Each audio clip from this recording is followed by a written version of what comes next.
What's up, y'all? Um, Man, I'm dropping the heat today. I'm dropping heat. And when I say I'm dropping heat, I'm dropping information, man. Check out the videos on my page.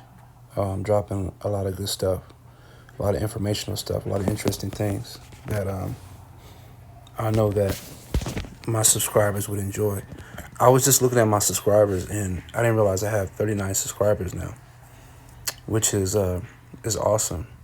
But my views don't reflect my subscribers. And although it's not, it's a little disheartening, but it's not like it's the end of the world. I wanted to speak to you guys about something that's extremely personal. And it's tragic and it's heartbreaking. And I sometimes I feel if I feel bad about the situation that I'm going to tell you about. And this is quite the time to tell. It's perfect time because of what's going on in the world. I had a friend, good friend of mine, smart guy, intelligent, taught me some things. His name was Joe Jones. Interesting guy, man. Played the stock market. Very, very intelligent. Knew what he was talking about. Had an awesome head on his shoulders, man. Awesome outlook on life. Very, very nice guy. Friendly. What else was he? He was personable. Overall, great guy. But like many of us, he had issues. He had a past, just like I have a past. I was working at a place called Midland Garage Doors, and that's where I met him. And at the time, actually, I was just, I was kind of going back and forth with my addiction. But at this time, I was clean, and I was doing my best to be clean. And I met this guy, and we clicked. We just clicked, man. He's just one of those guys that I knew that we would hit it off. We hit it off well. His name is Joe Jones, Joseph Jones. And we clicked for a while. We got to know each other so well that he came to my house, hung out a couple times, did some things together that we should not have. And now that everything is said and done, I feel bad. I ask God for forgiveness for it. But at the time, I wasn't mentally where I should be at. I wasn't the best at the best point in my life as well. But we would talk about everything. We talk about our pasts, our past in having to do with addiction. We would talk about life, where we came from, what we've been through. We would talk about, experiences, where we're headed, what we want out of life. And we clicked, man. We really clicked. And we got to share a lot with each other, man. My wife met him. We got to hang out a couple times. I think once or twice outside of work. We really, really kicked it, man. And now that everything is said and done, I wish I could have done more. I wish I could have done some things. I wish I could have not done some things. But it's pretty sad. It's a sad story. I'm not going to hold you long. I'm not going to beat around the bush.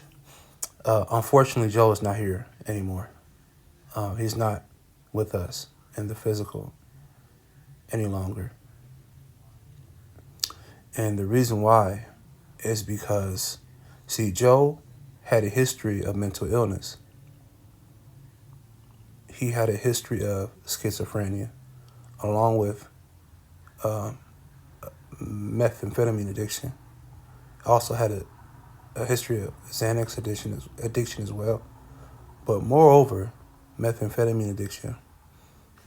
And, as you know, having a methamphetamine addiction and also having mental health issues, it's like a plug and an outlet. When those two things join together, it ignites something. And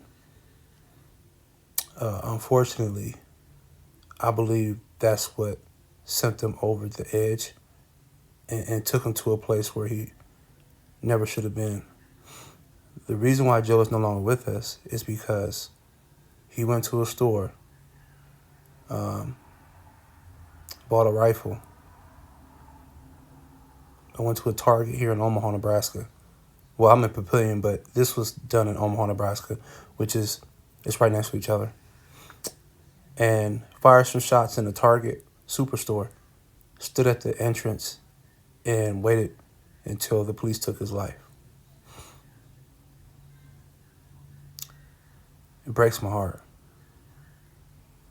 I feel like I could have said something or done something. I felt like if I would not have gotten so comfortable with him to the point where we done things together that we shouldn't have, that he might still be here. The last time I saw Joe, before that happened, he stopped coming to work.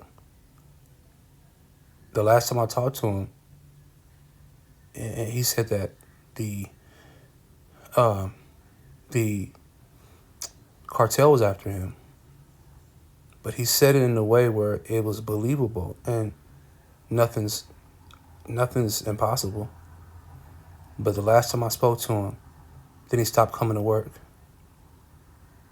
He said that the cartel was after him. He was very serious, very genuine. When he said this, he meant it. It was he said it. He said, I feel like the cartel's after me. I can't remember what he said he did to have them after him, but that's how he felt. He said he was paranoid. He said, he was scared.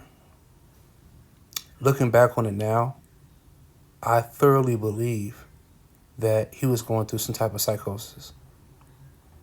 Now that what's taking place is taking place, I 9 times out of 10, he was going through some type of psychosis. So I had heard from him after that. I messaged him a couple times. He responded once, and then after that, no response for a while, until one day I hear about the Target, what happened at Target, but I don't think it's him. I never would think it would be him. And one day I was in church, and I'm going up and down my timeline, and the news, got a KTV app, and I'm looking at stories, and I look at the name, and it took the wind out of me. It was Joe. It was Joe. The day before he did it, he went to purchase an assault rifle. What I don't understand is there should be some type of system in place where if you have mental health issues and a history of it, there should be some type of communicative system that says, hey, set something off to where it needs to be a waiting period before you're able to buy a handgun if you have mental health issues, the type that he had. I feel like that, and I'm not saying that because I want to impede on anybody's rights, because I'm all about the Constitution and us having our rights as Americans. But this could have been avoided, and one of the ways it could have been avoided is if there was some type of communicative system in place that says, hey, before you allow this person to buy this assault rifle or this handgun or this shotgun, there needs to be a waiting period.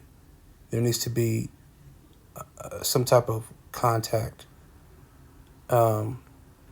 in-person contact so we can see where this person's mental health is at, where this person's mental state is, you know. But it really hurt me. It bothered me for a while after I learned, that, because it's like, this guy's been in my house. I've talked to him. Very intelligent guy. He played the stock market. Man, he loved that stock market. Every day I would come into work and he would tell me what happened in the stock market, because he was buying and sharing, selling stock. And he had a plan for his life. We both did. He did for sure.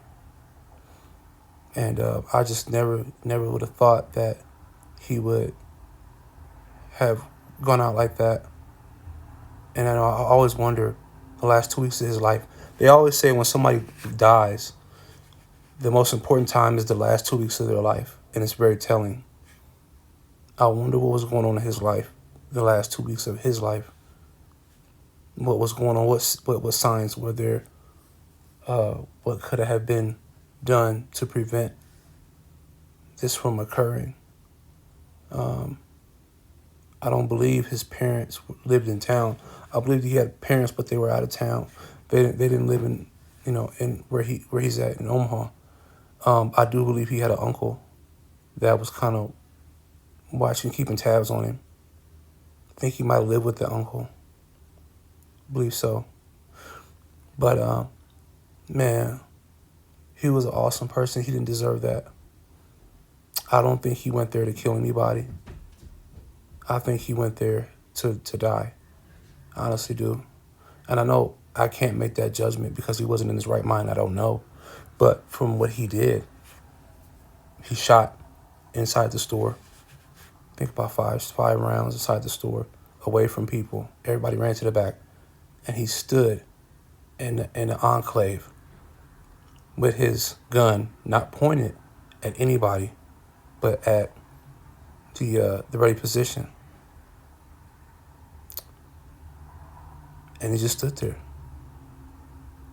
And, eventually they had to do what they had to do. And I've never experienced something like this in my life. I've lost loved ones, but I've never knew somebody that did something like this. Man, it's heartbreaking. It's troubling. And, I've asked God for forgiveness.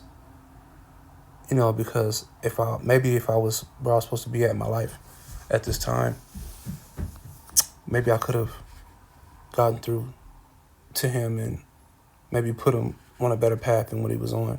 Mentally, it could have helped him out. But, yeah, if you guys want to look at the story, his name is Joe Jones, Target, Omaha, Nebraska. I don't know how to put links on this thing yet. But if you Google Joe Jones, Target, Omaha, Nebraska, it'll come up. It'll come up, man. Man, Joe was a beautiful person. He was a good person. And I say all this to say this. You need to check up on people. You need to ask people how they're doing. You need to be involved with your loved ones. You need to pay attention to the signs. Pay attention to the things that they're doing, the things that they're not doing. And,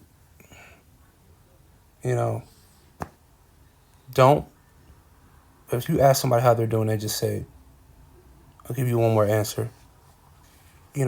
Pry a little bit. Pay attention to people, their body language. Pay attention to their attitudes. Pay attention to their, to the things that, like I said, the things that they do and things that they don't do. And just how they're receiving you. But be involved with people that you love. Check up on people that you love. Get in contact with people that you love. And make it a habit in doing so. You don't have to have a long, drawn-out conversation with somebody. just to check up on them, see how they're doing. That'll go a long way. Just checking up on people and telling them, hey, I just wanted to check up on you. I ain't want nothing. That'll go a long way. But yeah, that's. I just wanted to share that with you guys, because it's worth sharing. You know, because I've never had something like this happen to me, and never knew anybody that did something like that. And I hope you guys take something away from that. You know, and I hope you guys take something positive away from it. And,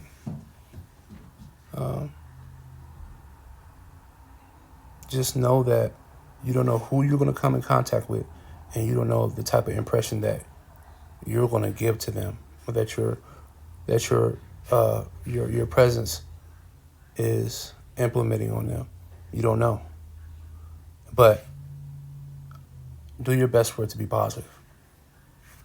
You don't know the type of impact that you're going to have on somebody's life. Make sure that it's always a positive impact, because you don't know where that's going to take them. You don't know if you're allowing somebody to stumble through the things that you're doing, or the things that you're not doing, or what they see you, how they see you, going about living your life. You don't know the type of impact you don't know, but it should be positive.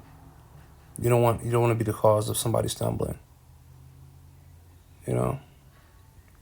So I'm gonna definitely keep his family in my prayers tonight, and I'm